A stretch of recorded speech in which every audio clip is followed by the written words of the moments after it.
So let's get started with step 18.4, which is all about formatting cell contents.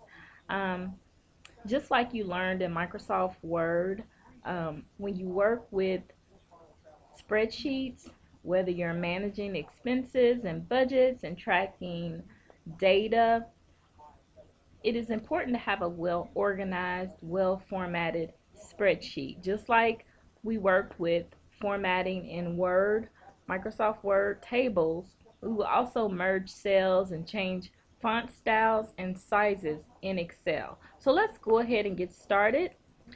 The first thing you need to do is start with a blank workbook. So when you get to Excel, you simply go File, New, select the blank workbook, and save your workbook as Billings 1.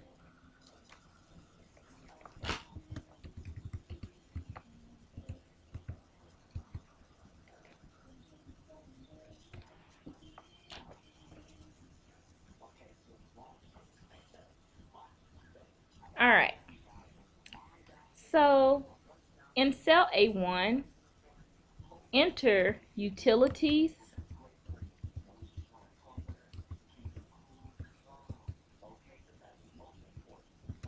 billing history for 2014 and press enter. You should now be in cell A2. In cell A2, we will enter end of billing period.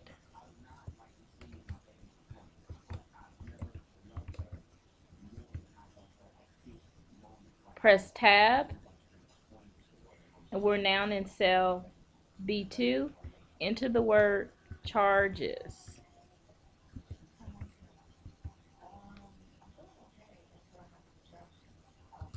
Now, select all of the columns that we've just entered data, which is A and B, and move your mouse in between columns B and C to get to the boundaries, and double click when you get the double-headed arrows. And notice it automatically adjusts all of our columns to fit our data. Select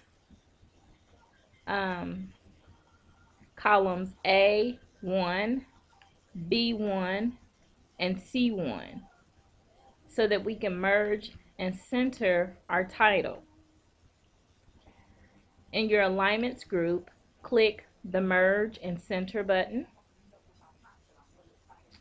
Notice that it's not only merged all three cells together, but it also centered our title within the three cells that we merged. If you click out, notice that there are no boundary lines. They've all been removed because we've merged the three cells. Click back in the cells and go up to your font group, or let's right click. If you right click, you get your floating toolbar, and let's change our font style to Cambria, our font size to 14, and let's bold our title. Alright, now click on cells A and B, and we will change our font to Cambria, and our size will be 12. And let's change our color to red. So the contents in B2 now extends beyond the column a bit. Excel does not automatically adjust the columns when you change the contents of that column. So let's click on cell B2 and double click to adjust the size of cell B2 so that our contents fits comfortably. Now, we're already in cell B2, so press delete on your keyboard to delete the contents. And with the cell still active, enter the word amount paid and press enter. Now, one thing that I want you to notice is that the original text that we had in this cell was formatted red, and when we deleted the text and retyped the word amount paid, this cell maintained the font that we selected as red. So when you delete contents from a cell after you formatted it, your formats remain in that cell. If you want to get rid of the formats that you've applied, if you select clear, drop down on clear, you can clear all, clear formats, clear contents. Notice what happens when we clear formats. It takes us back to our original format that we had. Press undo and then go back to clear in your editing group and clear contents, and then type amount paid. So the difference is when you clear your formats, it erases the format, but when you clear the contents, it deletes the contents, but it maintains your formats.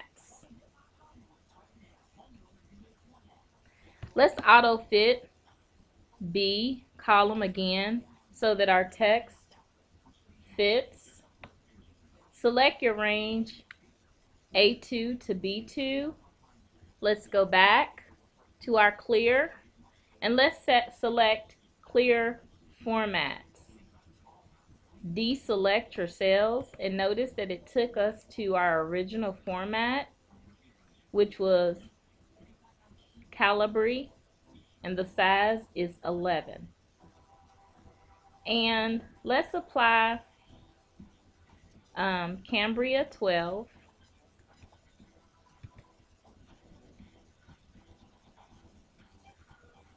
I'm sorry, you need to select A2 and B2 and select Cambria 12. Your font size should be 12. And let's add the style italics to italicize those two cells. Deselect, save the changes to your workbook, and I will see you back in step 5.